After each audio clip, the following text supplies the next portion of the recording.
D.M. Vilquin est le fils de Jean Vilquin, peintre du roi, et de Philiberte Vernet. Son lieu de naissance, Ferrières-en-Brie, explique le choix de son nom de théâtre.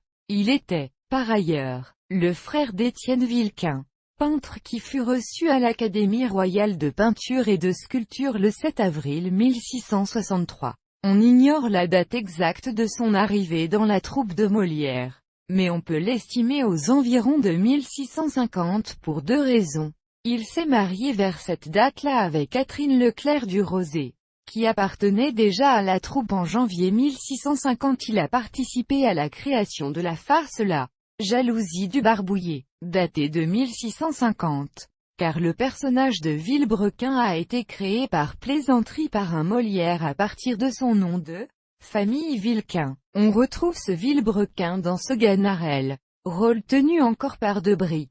Comme il a été dit plus haut, il se maria avec Catherine Leclerc du Rosay, qui prit alors comme nom de théâtre celui de son mari, précédé de Mademoiselle, usage très courant à cette époque, comme le firent Mademoiselle Molière, Mademoiselle Lagrange, Mademoiselle Duparc, etc. Au moment du mariage, elle était une jeune et ravissante comédienne de 20 ans, talentueuse de surcroît, tandis que lui avait alors 43 ans et se révéla par la suite être un comédien très médiocre. On ignore quel était son métier précédent.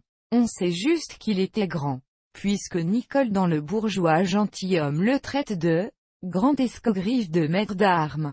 Molière lui confia souvent des rôles de bretteur, de spadassin, de maître d'armes, de sergent, peut-être parce qu'il était précédemment familier avec ces choses. Comme ancien soldat par exemple. Le portrait qu'en fit Ilmareur nous montre un malprofit portant fièrement le bicorne et la moustache. En tant que comédien, il reste à confiner dans des rôles accessoires. On peut remarquer, par exemple, que Vilebrequin dans La Jalousie du Barbouillé est un personnage surnuméraire. On pourrait attribuer les quelques rares répliques qu'il dit à Gorgibus, et même à en supprimer quelques-unes sans que l'intrigant en souffre le moins du monde. Dans Les Précieuses ridicules, il ne prononce que quelques mots et apporte des chaises. Dans ce Ganarelle, il n'apparaît que dans la toute dernière scène pour préparer le dénouement. À côté de sa brillante comédienne de femme, il fut le mari de la reine, comme le décrit Henri Lyonnais. Mais il suivit la troupe sans faillir. Après la mort de Molière, il resta parmi les fidèles qui continuèrent à jouer à l'hôtel Guénégaud.